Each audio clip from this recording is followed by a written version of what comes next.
9:38 now. We are back with some breaking news just coming into the newsroom. Jeff Goldberg joins us now on the phone. He is on 295. Jeff, we understand that there was a police chase that ended in Southeast Washington. What can you tell us? Well, Asher, first and foremost, we can tell you this is a traffic nightmare. Basically, 295 heading north by the Prince George's County and the Washington, D.C. border is actually shut down. A huge police presence. What we can tell you now, there was a car in the middle of the freeway. This is in 295, headed northbound into the district. Two males were inside that vehicle with gunshot wounds. One, we are told, one of the victims remains on scene. One of the victims was transported to a local hospital. We do not know the condition of either of those individuals found inside that vehicle. Now, this is the area, just to give you some landmarks here, near the Bowling Joint Air Force Base, the D.C. Water Treatment Facility, and the D.C. Fire Training Academy. And what I can tell you is there is an enormous police presence, D.C. Police, D.C. Fire, also Park Police on the scene here. And it looks like this is going to remain a crime scene for quite some time.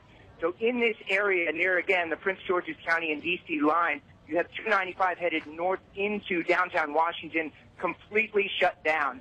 Southbound is okay at the moment, but northbound is completely shut down, so you're going to want to avoid this area if at all possible. Again, this looks like it's going to be a crime scene for quite some time. We're here. We're gathering information. We will bring it to you up to date as soon as we have it. Stay with us on Twitter and, of course, on air and online to get the updates. We're going to stick around and get updates for you right now. I'll get back to you in the studio. Okay, Jeff, so we've just thrown up a map to try and give people an idea of exactly that location that you're talking about. But just to reiterate, all northbound lanes of 295 shut down entirely right now?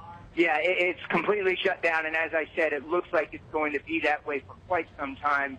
An enormous police and fire presence here on 295 northbound. I assume that it opens back up at about the second exit near Malcolm X Boulevard in the district, but anything south of that from Prince George's County heading north is completely shut down. And as you might imagine, side roads are also turning into a mess because all the traffic from the freeway is being diverted onto those side roads. So you want to avoid this area if at all possible. And as I said, it's probably going to be that way for quite some time. And we've got two males suffering from gunshot wounds in that car? That is what we know right now. Two males were found inside a stopped vehicle in the middle of 295 headed northbound. Two males with gunshot wounds.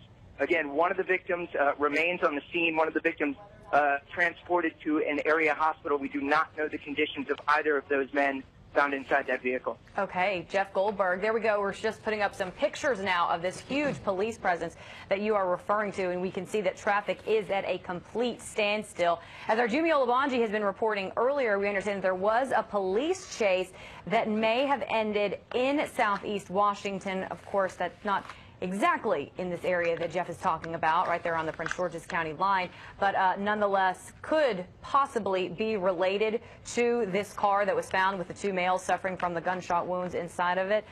We understand that this high-speed chase ended in Southeast Washington. We didn't get any information about where it may have originated or the reason behind it, but again, trying to piece this together, and we'll bring you updated information as soon as we get it. Jeff Goldberg, thank you very much for the breaking news update.